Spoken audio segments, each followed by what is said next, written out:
Nessa nossa aula, a gente vai tentar entender o combate inflacionário em cima daquele momento histórico que o Brasil vivia, que foi a passagem do período do regime militar, 64 até 84, para o regime civil. É importante que você se recorde que nesse momento histórico, que na verdade quem havia sido eleito presidente era o senhor Tancredo Neves, pelo PMDB, o Partido do Movimento Democrático Brasileiro, tendo como vice o senhor José Sarney. Recorde-se você, no entanto, que embora tenha ganho a eleição indireta, feita no Congresso Nacional, contra o senhor Paulo Maluf, que era do PDS, portanto, Partido de Apoio e Sustentação do Regime Militar, Tancredo Neves jamais assumiu o seu cargo. E, na verdade, ele será assumido pelo José Sarney, que vai enfrentar um dos momentos mais dolorosos da economia brasileira, que será o crescimento do déficit, o crescimento do endividamento, a deterioração das contas públicas, a elevação da inflação, a queda do produto e o aumento do desemprego. Resultado, nada pode ser pior do que isso, ok? Vamos tentar entender o combate à inflação lá na década de 80. Então, você se recorda, que o governo Sarney vai assumir o governo lá na década de 80, o que ficou caracterizado no Brasil como o período da Nova República. O governo, então, vai eleger o combate inflacionário como a principal meta. Ele tenta realizar o controle de diferentes formas, com diferentes planos econômicos, que visam quedas abruptas da inflação, intercaladas por períodos de controles ortodoxos. A fase, então, será marcada por, primeiro, grandes oscilações nas taxas de inflação e de crescimento econômico, completa deterioração das contas públicas, a ponto de, no final da década de 80 e início da década de 90, na verdade, o Tesouro Nacional não ter a dimensão exata a respeito do déficit público no Brasil. Observemos, então, necessidade de financiamento do setor público, uso e fontes em percentual do PIB. Em 1983, sob o ponto de vista primário, nós tínhamos lá um déficit de 2,4. Observe que, na verdade, ele crescerá no ano de 84, cairá em 85, 86, será inclusive positivo em 87 e voltará a cair em 88. Os juros de 6,7 alcançarão um pico em 84 para 7,3. A necessidade de financiamento interno de 2,6. Ao final, lá em 1988, 89, ficará em torno de 3,8 e 1,6. E o externo de 0,2 alcançará menos 2,6 e 0,3. A tua pergunta é, na realidade, por que o financiamento externo cai significativamente no final da década? Simplesmente por uma questão de confiança. Dada a declaração do presidente da República da moratória da dívida externa, o financiamento externo passa a compor um percentual menor da necessidade de financiamento do setor público. Dada essa questão, qual era o ponto? A estratégia para o ajustamento fiscal encontra forte resistência por parte do governo Sarney.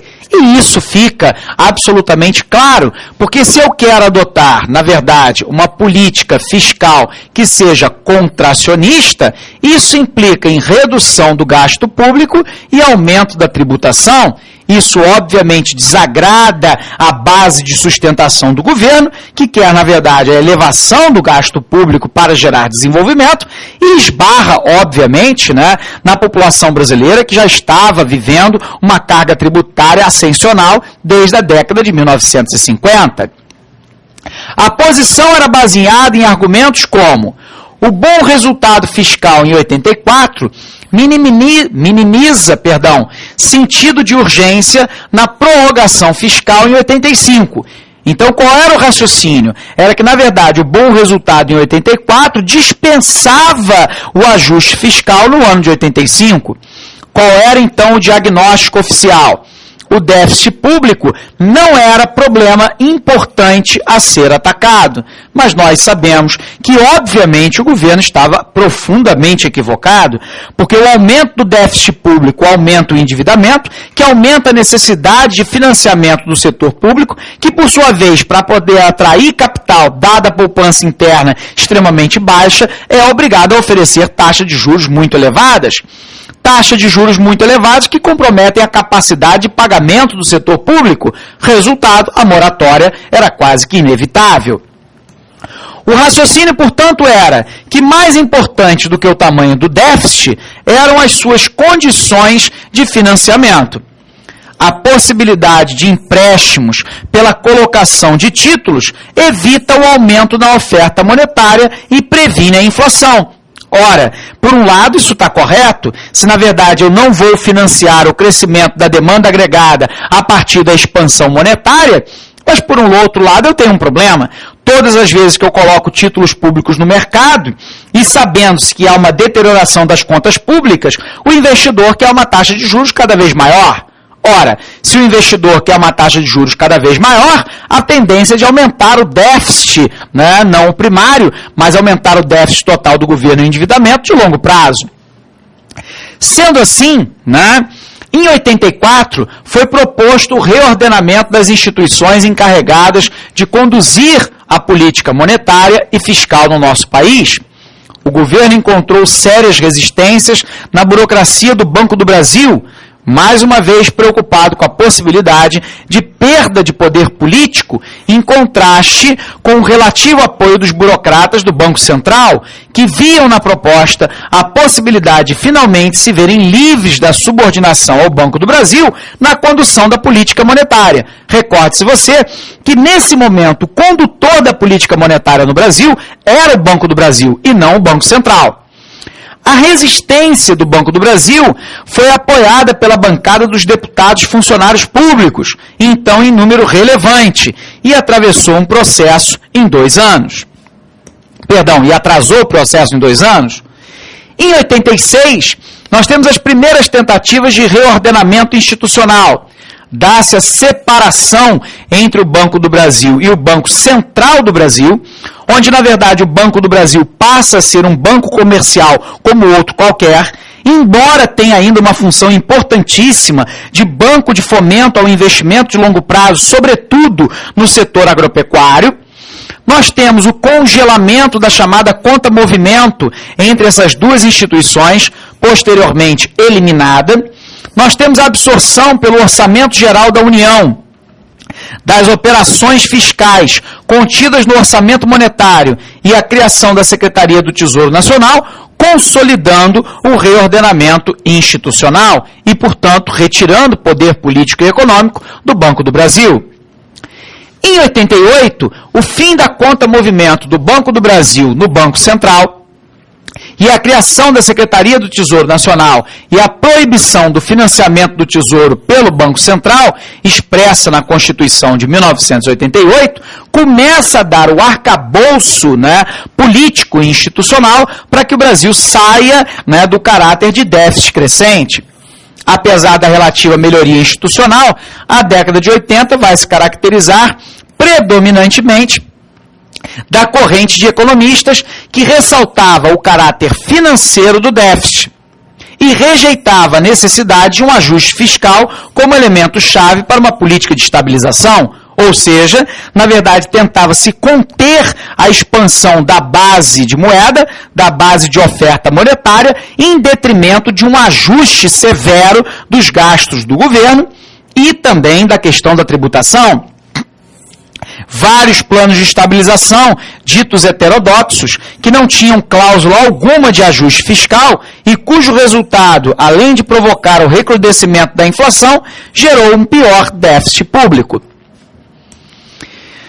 Na tabela 9, né, nós vamos poder observar na próxima aula, reproduz os primeiros resultados obtidos pela nova metodologia chamada de abaixo da linha, indicando uma sensível piora dos resultados operacional e primário ao longo do período. com a redução do financiamento interno e externo e o consequente financiamento inflacionário do déficit, isso faz, então, crescer para números explosivos, né, a inflação no Brasil. Com efeito, a parcela do déficit operacional financiada por emissão monetária subiu de 1,4% do PIB em 83 para nada menos do que 5% do PIB em 89, ano em que a inflação atingiu patamares hiperinflacionários. Para se ter uma ideia, a taxa de inflação anual medida pelo IGP, Índice Geral de Preços, DI, Disponibilidade Interna, passou de 211% em 83 para 1.782% em 1989, caracterizando de maneira muito clara a perda total do controle das contas públicas. Ora, o que nós aprendemos até aqui? E nós falamos disso para você quando nós analisamos o sistema monetário.